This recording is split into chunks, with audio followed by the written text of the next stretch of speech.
All right, crew, we are back.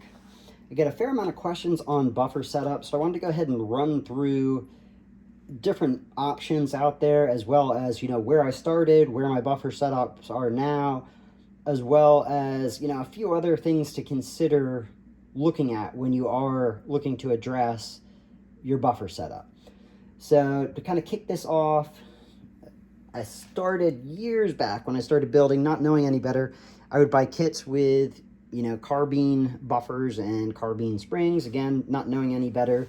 I would run that with a 16-inch upper. They ran fine, definitely a little bit more recoil probably than, throwing an H buffer in there, but didn't know any better at the time.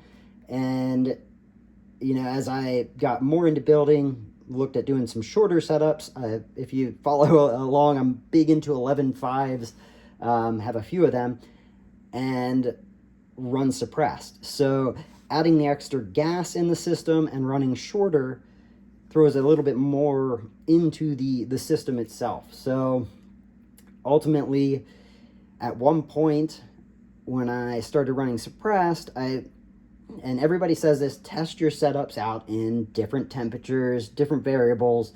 I went out, I was running my go-to setup, and it was, like about 25 degrees, maybe a little less.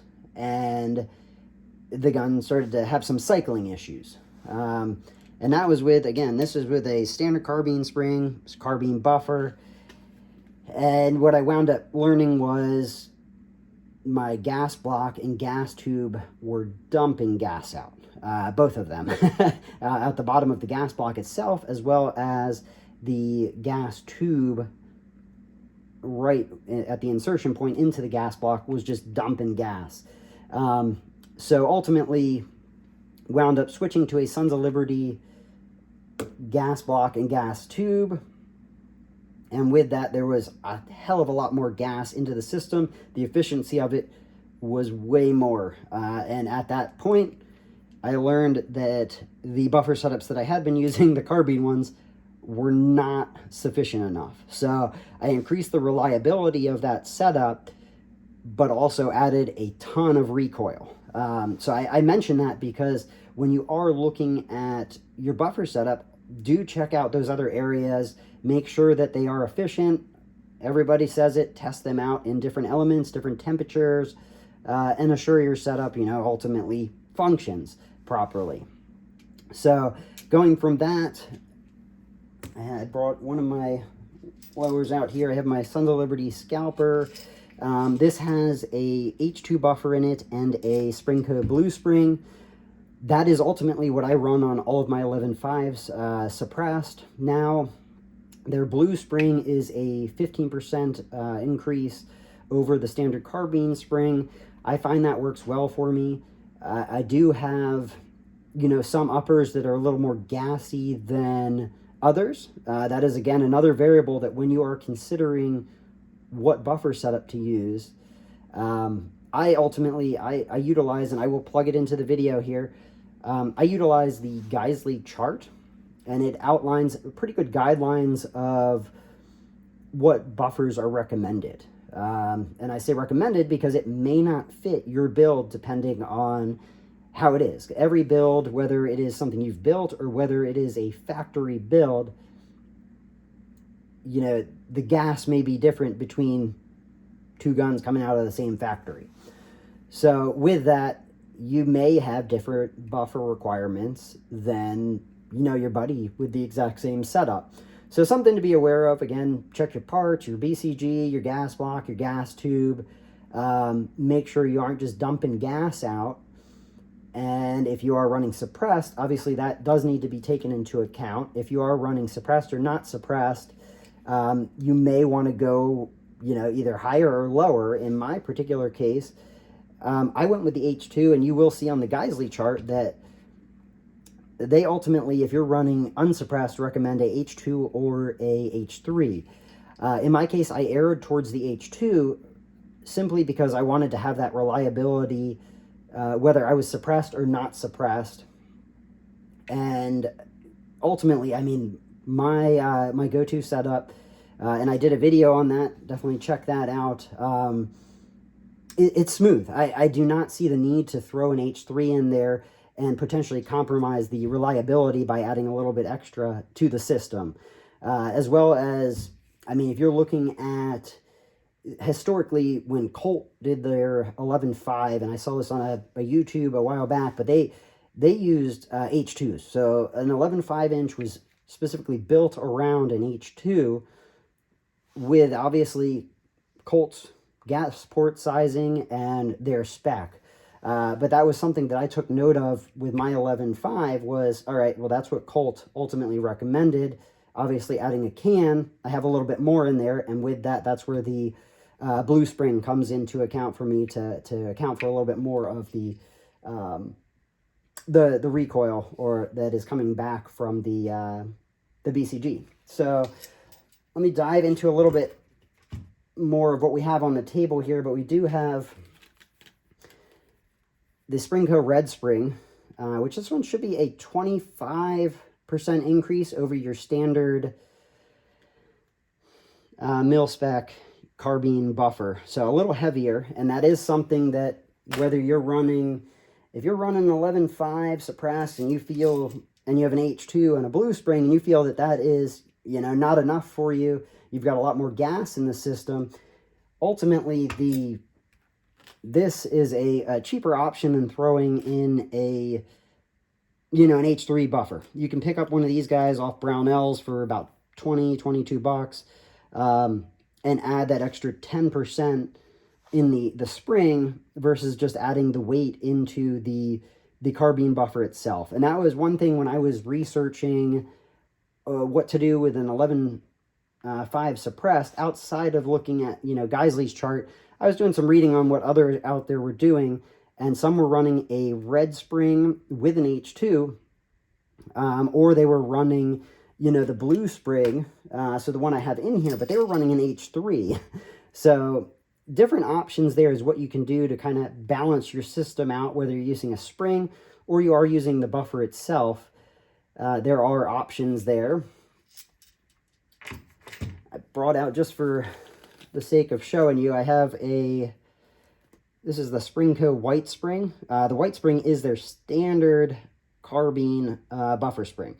So this is, you know, the standard mil-spec, ultimately, with the white on the back there. The Springco springs are made to last, if I recall correctly, it is about 10 times the amount longer than your standard mil-spec springs. So when I say this is standard mil-spec, just in the weight, but the actual spring durability itself in the Springco spring is made to last a lot longer, whether it's the white, whether it's the red, whether it's the blue.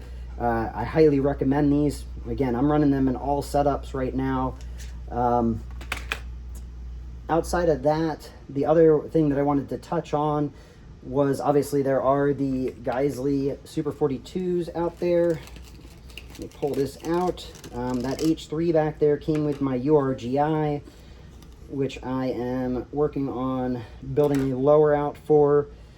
But Geissele as well, you know, has their H2s, their H3s, and their buffer system utilizes this braided cable. I've heard these are a bit quieter.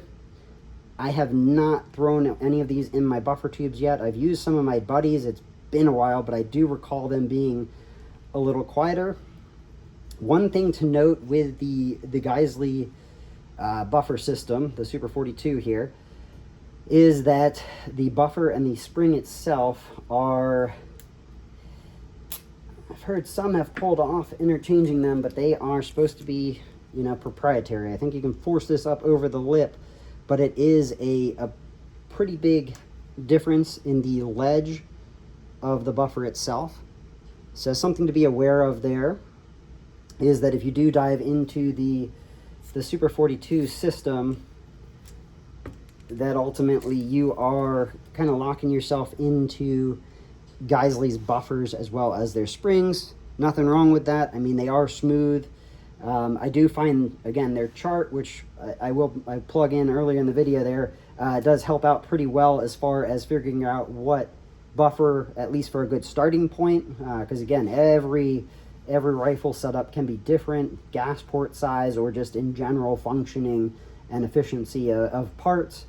But yeah, I'm looking forward to throwing the H3 there on my URGI setup when I get that lower built out. Hopefully maybe throw that together this week. Been kind of dragging on it.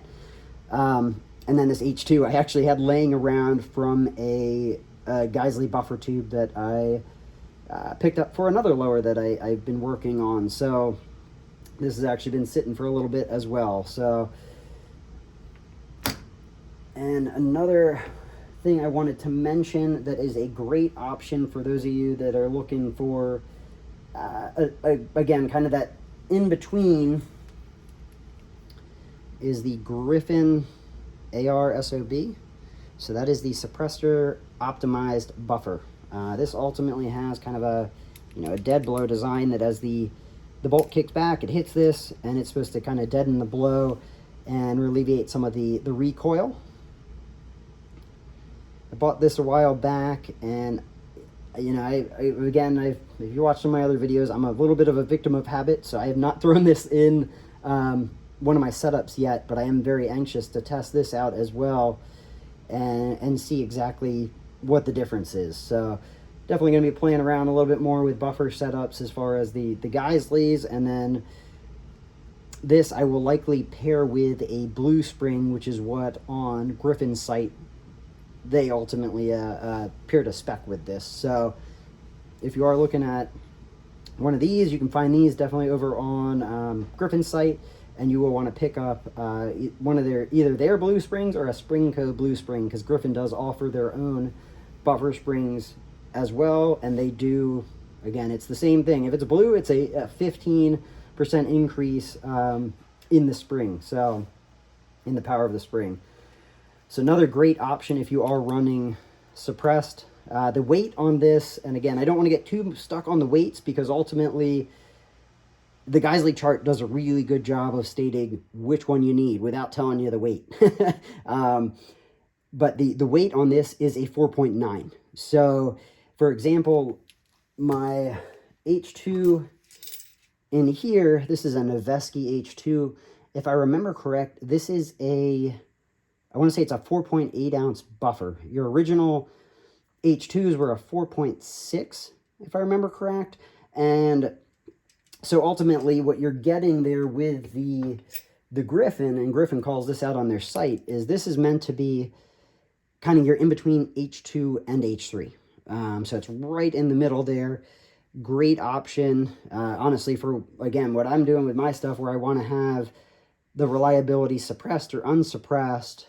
This is a suppressed buffer, but weight-wise, it is kind of that in-between that ultimately may, fit my needs. I mean, I need to give this a try, actually, talking through this. But yeah, something else to be aware of. I have not dove into any of the silent capture setups. I tend to be a little bit more what I want to refer to as traditionalist in the way of buffer setups. So I'm curious about them, just have not done it, but am antsy to try out the Geissele as well as get that Griffin SOB in a lower. I'm actually thinking this might go into my unbranded AR lower, because that did come with a carbine buffer and a carbine spring. So I'll probably pick up a blue spring and throw this in there and run this specifically on that lower to test it out.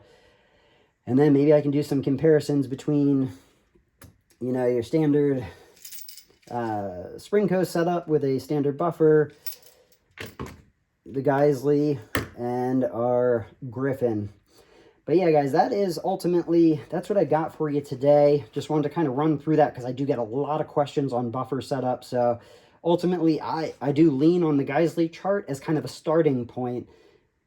But depending on, the efficiency of the rifle, decide whether you go up or go down, or, ultimately, if you're concerned with going too heavy, I err towards the lighter side for the efficiency aspect of it, and knowing that it's going to cycle.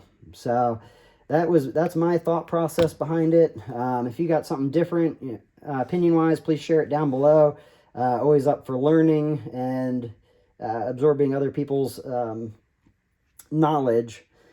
But that's what I got for you guys today. If you do slide over to Brownells to look at Springco springs or buffers over there, or Geissele buffers, you can use code BOP10 for 10% off orders over 150. And I will catch you guys later. Run suppress, stay blessed.